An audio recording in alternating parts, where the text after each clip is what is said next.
क्योंकि हम चुनाव बेला के अंदर खड़े हैं। जल्दी ही चुनाव की जब भी घोषणा होगी हमारी पूर्ण तैयारी है। 10 के 10 लोकसभा के चुनाव कार्यालयों का उद्घाटन प्रदेश के यशस्वी मुख्यमंत्री आदरणीय मनोहर लाल जी ने 30 जनवरी को एक समय के अंदर किया और अब पूरे हरियाणा की 90 विधानसभाओं के चुनाव कार्यालयों का उद्घाटन आदरणीय मुख्यमंत्री मनोहर लाल जी ने आज उनका एक समय के अंदर किया है। लाखों कार्यकर्ता आज इन चुनाव कार्यालयों के ऊपर आदरणीय मुख्यमंत्री जी के साथ सीधा डायरेक्ट कनेक्ट हुए हैं। पिछले 10 वर्षों में नरेंद्र मोदी की सरकार ने, मनोहर लाल जी की सरकार ने बहुत कार्य किए हैं। ये सरकार ईमानदारी से 100% लोगों की अपेक्षाओं के ऊपर खरा उतरी है, क्योंकि 2014 के पहले की सरकार वो बातें तो करती थी, काम दिखाई नहीं देता था।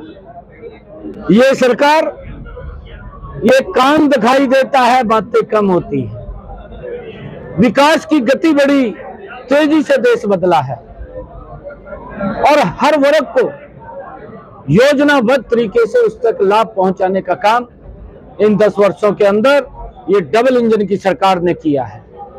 मुझे आज जिस प्रकार का माहौल पूरे हरियाणा प्रदेश के अंदर दिखाई दे रहा है, जिस प्रकार का जोश वो कार्यकर्ताओं में, आम जन में दिखाई दे रहा है, आने वाले लोकसभा के इस चुनाव के अंदर 10 की 10 लोकसभा की सीटें नरेंद्र मोदी जी को पास भेजकर तीसरी बार प्रधानमंत्री बनाने का काम हरियाणा के लोग करेंगे। लोकसभा चुनाव बीजेपी गठबंधन में लड़ेगी नहीं, अलग-अलग लड़ेगी?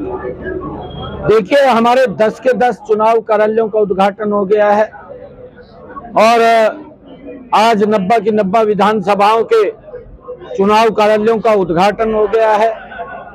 अब तो चुनाव मैदान के अंदर हैं। जैसा भी हमारा केंद्रीय नेतृत्व का आदेश होगा उसका पालन होगा, परंतु हमने 10 की 10 लोकसभा की सीटें जीतनी है। अध्यक्ष जी, चुनाव शीघ्र होने वाले हैं, लेकिन किसानों का आंदोलन चल रहा है, तो क्या यह भी एक चुनौती नहीं रहेगी? देखिए, जितने कार्य नरेंद्र मोदी की सरकार ने किए हैं, इतिहास उठा करके देख लीजिए, आज तक कितने कार्य किसानों के हित में नहीं हुए हैं। अगर ये आंदोलन बनता है, ये आंदोलन बनता है कांग्रेस के लोगों के खिलाफ, जिन्होंने लंबे समय तक इस देश के ऊपर शासन किया। मैं तो ये बात बोलता हूं, कांग्रेस के नेता राहुल गांधी, कांग्रेस के राष्ट्रीय अध्यक्ष खड़गे साहब दिल्ली में एक श्वेत पत्र पूरी प्रेस के सामने जारी करें।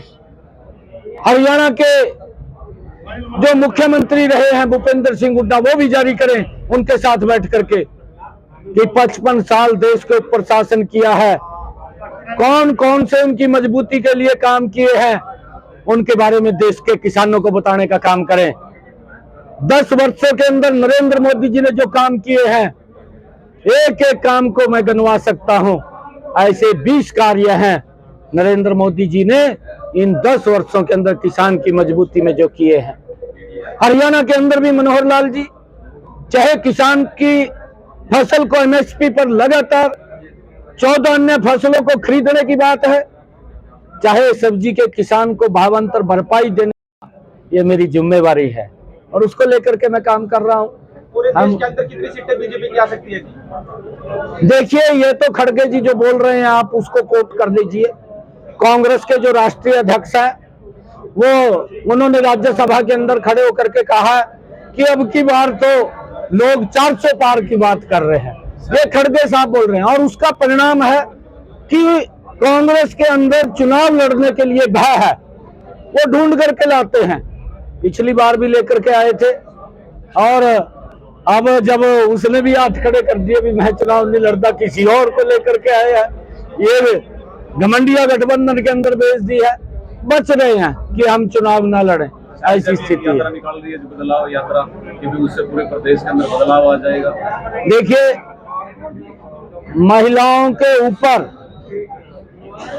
जो 2014 के बाद आदरणीय प्रधानमंत्री जी ने हमारे हरियाणा के अंदर बेटी बचाओ बेटी पढ़ाओ का आह्वान किया था।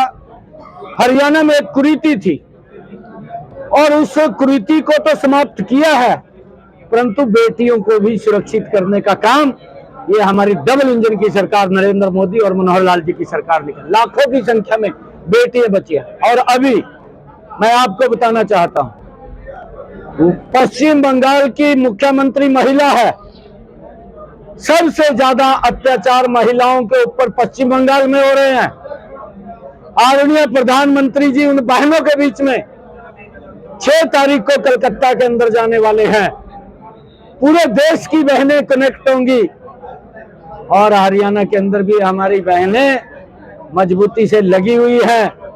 और 6 तारीख को चाहे हमारी सेल्फ हेल्प ग्रुप की बहनें हैं, चाहे एनजीओज की बहनें हैं, चाहे मेरे परिवार की बहनें हैं, चाहे पार्टी महिला मोर्चा की हमारी बहनें हैं, सभी बहनें आदरणीय प्रधानमंत्री जी को सुनेंगी और वो उस कुरीति को भी आदरणीय नरेंद्र मोदी जी जो अत्याचार महिलाओं के ऊपर होते हैं उसको आवाज उठाने का, उसको समाप्त करने का काम भी वो पश्चिम बंगाल की भूमि से होगा। अगर से आया है, अरे मेरी तो खुली किताब है, मैं तो आज तक बाहर नहीं गया। अगर नरेंद्र मोदी कभी भेजेगा तो चला जाऊंगा, नहीं तो मैं यहीं से हूँ।